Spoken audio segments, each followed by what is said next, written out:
નમસ્કાર ખેડૂત મિત્રો, આપ સૌનું મારી યુટ્યુબ ચેનલમાં સ્વાગત છે। બાગાયત વિભાગની અલગ અલગ યોજનાઓ અને અલગ અલગ ઘટકો તે આઈ ખેડૂત પોર્ટલ ઉપર ખુલ્લા મૂકવામાં આવેલ છે।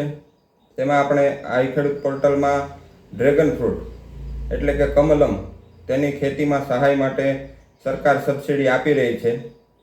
તેમાં કેટલી સબસિડી મળે છે, ઓનલાઈન અરજી ક્યારે અને કેવી રીતે કરવી, અરજી માટે ક્યાં ક્યાં આધાર પુરાવાઓ જોઈશે, ખરીદી ક્યાંથી કરવી, ખરીદી કર્યા બાદ ડોક્યુમેન્ટ્સ કોને જમા કરાવવા, કયા ડોક્યુમેન્ટ્સ જમા કરાવવા અથવા સબસિડી ક્યારે જમા થશે એ વિશે આપણે સંપૂર્ણ વિગતે ચર્ચા કરી દઈશું। તો ખેડૂત મિત્રો, તમે અમારી ચેનલને સબસ્ક્રાઈબ ન કરી હોય તો વિવિધ માહિતીલક્ષી વિડીયો જોવા માટે અમારી ચેનલને સબસ્ક્રાઈબ કરી લેવી અને બાજુમાં જે બેલ આઇકન આપેલું છે તે બેલ આઇકનને પ્રેસ કરી દેવું, જેથી અમે અહીંથી વિડીયો મૂકીએ ત્યારે આપને નોટિફિકેશન દ્વારા જાણ મળે। તો ખેડૂત મિત્રો, તમને આ વિડીયો જો જોયા પછી આ વિડીયો સારો લાગે તો આ વિડીયોને લાઇક કરવો અને પોતાના ખેડૂત મિત્રોના ગ્રુપમાં આ વિડીયોને શેર કરી દેવા વિનંતી। તો ખેડૂત મિત્રો, સૌપ્રથમ આપણે જોઈશું કે કમલમ એટલે કે ડ્રેગન ફ્રૂટની ખેતી માટે પ્રોત્સાહન સહાય માટે સબસિડીની રકમ કેટલી છે। તો આપણે યુનિટ કોસ્ટ પર હેક્ટર, 1 હેક્ટર એટલે આશરે 6.5 વીઘા જેવું થાય છે। તો તેમાં યુનિટ કોસ્ટ એટલે આપણે રોકાણ કેટલું કરવું પડે, તો 6 લાખ જેવું રોકાણ થાય છે 1 હેક્ટરમાં। તો જનરલ જાતિના ખેડૂતો માટે ખર્ચના 50% અને મહત્તમ ₹3 લાખ પ્રતિ હેક્ટર સરકાર દ્વારા સહાય મળવાપાત્ર છે। તેમાં 2 તબક્કામાં સહાય મળવાપાત્ર છે। પ્રથમ વર્ષે પોલ અને રોપાની સહાય મળવાપાત્ર છે। તેમાં કુલ ખર્ચો આપણે 2,44,420 પ્રતિ હેક્ટર ખર્ચો મળે છે આપણને સબસિડી માટે।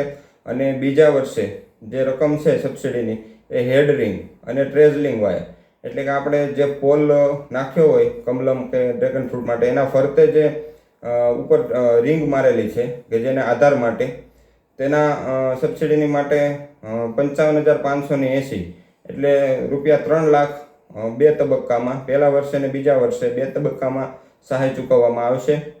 અને જે સહાયની રકમ છે તે ખાતેદારના ખાતામાં સીધી જમા કરવામાં આવશે। અને ખાતા દીઠ આજીવન મહત્તમ 1 હેક્ટર એટલે 1 હેક્ટરમાં જ આપણે મહત્તમ સહાય લઈ શકીએ છીએ અને આજીવન એક ખાતા માટે એક વખત જ આ સહાય મળવાપાત્ર છે। ત્યારબાદ પ્લાન્ટિંગ મટીરિયલ માટે સારી ગુણવત્તાનું જે પ્લાન્ટિંગ મટીરિયલ છે અથવા તો રોપા છે જે એની ખરીદીનું બિલ રજૂ કરવાનું રહેશે। તેમાં 4,444 પ્રતિ હેક્ટર સબસિડી મળવાપાત્ર છે। ત્યારબાદ સિમેન્ટ પોલ, લોખંડ પોલ અને હેડ રિંગ એમાં જે બિલ છે તે પણ જીએસટી વાળું પાકું બિલ રજૂ કરવાનું રહેશે। તેમાં 1,111 નંગ પ્રતિ હેક્ટર નાખવાના રહેશે। એટલે રોપા અને સિમેન્ટ પોલ બંને સરખું જ રહે છે। એટલે 1 હેક્ટરમાં આપણે 1,111 સિમેન્ટના પોલ અને લોખંડ પોલ અથવા તો હેડ રિંગ નાખવાની રહેશે। ટ્રેઝલિંગ અથવા ગેલ્વેનાઇઝનો જે વાયર છે તેના માટે 400 કિગ્રા પ્રતિ હેક્ટર એનું જે જીએસટી વાળું બિલ છે એ રજૂ કરવાનું રહેશે। એટલે સિમેન્ટના પોલ 1,111 અને ગેલ્વે વાયર 400 કિલોગ્રામ પ્રતિ હેક્ટરનું જીએસટી વાળું બિલ આપણે રજૂ કરવાનું રહેશે। ત્યારબાદ ઓનલાઈન અરજી કેવી રીતે કરવી, તો CSC centre, common service centre ખાતે આપણે અરજી થઈ શકે છે। ત્યારબાદ ગ્રામ પંચાયતના જે તે VCE હોય, VCE મારફત આપણે અરજી કરી શકીએ છીએ।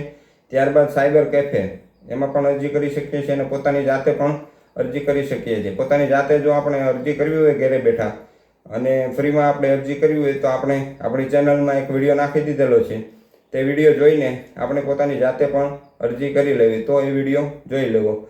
તો તારીખ 31/5/2025 સુધી આ સબસિડીની યોજના ખુલ્લી મૂકવામાં આવી છે। ત્યારબાદ આ ખેડૂત પોર્ટલ બંધ થઈ જશે। એટલે છેલ્લી તારીખની રાહ જોયા વગર તારીખ 31/5 સુધીમાં આ સબસિડીનું ફોર્મ ભરી દેવું। અને આ વખતે બાગાયત વિભાગમાં પણ ડ્રો સિસ્ટમ લાગુ કરવામાં આવેલ છે। ત્યારબાદ ઓનલાઈન અરજી કર્યા પછી શું કરવું, ઓનલાઈન અરજી કર્યા બાદ અરજીની પ્રિન્ટ છે તે ખાતેદારે પોતાની પાસે જ રાખવાની રહેશે। અને જ્યારે ડ્રો થાય અને ડ્રોમાં પૂર્વ મંજૂરીમાં જો તમારું નામ આવે તો જ પૂર્વ મંજૂરી તમને મળશે।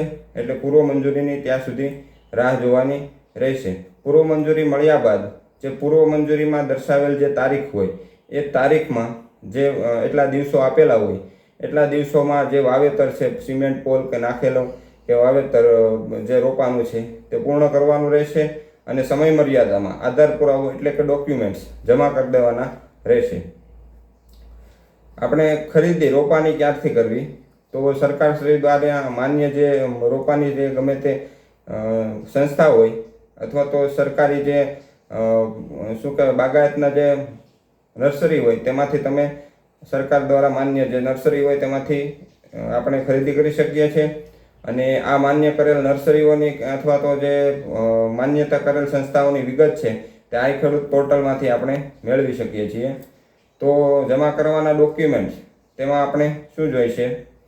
તો જમા કરાવવાના ડોક્યુમેન્ટ્સમાં સહાય ફોર્મ, ઓનલાઈન અરજીની પ્રિન્ટ, પૂર્વ મંજૂરીનો હુકમ, ખરીદીના અસલ પાકા બિલ, ત્યારબાદ આઈ ખેડૂત પોર્ટલ પરનું ભાવપત્રક, ત્યારબાદ આઈ ખેડૂત પોર્ટલ પરનું જે સંસ્થાનું જે માન્યતા પત્રક છે તે 7/12/8, ત્યારબાદ આધાર કાર્ડની નકલ, બેંક પાસબુકની નકલ, જાતિનો દાખલો, દિવ્યાંગનું પ્રમાણપત્ર, આ બંને જો લાગુ પડતું હોય તો જાતિનો દાખલો અને દિવ્યાંગનું પ્રમાણપત્ર, અને લાભાર્થીનો ફોટો પાછળ બાગાયત દેખાતું હોય એ રીતે. અને આ બધું વાવેતર પૂર્ણ થઈ જાય ત્યારબાદ શું કરવું? તો ખરીદી કર્યા બાદ અને વાવેતર કર્યા બાદ નાયબ બાગાયત નિયામક શ્રીની કચેરીએ, જિલ્લા ખાતે જે નાયબ બાગાયત નિયામક શ્રીની કચેરી છે ત્યાં ફાઇલ પહોંચતી કરવી. અને ફાઇલ જમા થઈ જાય પછી થોડા દિવસો બાદ તમને કોલ કરીને બાગાયત અધિકારી શ્રી દ્વારા જે આપણું ખેતર છે ત્યાં જે વાવેતર છે તેની ચકાસણી કરવામાં આવશે. તો આપણે સંપૂર્ણ માહિતી આપણે આપી દીધી છે અને સંપૂર્ણ ચકાસણી થઈ ગયા બાદ સબસિડીની રકમ આપણા ખાતામાં, ખેડૂત ખાતેદારના ખાતામાં પડી જશે.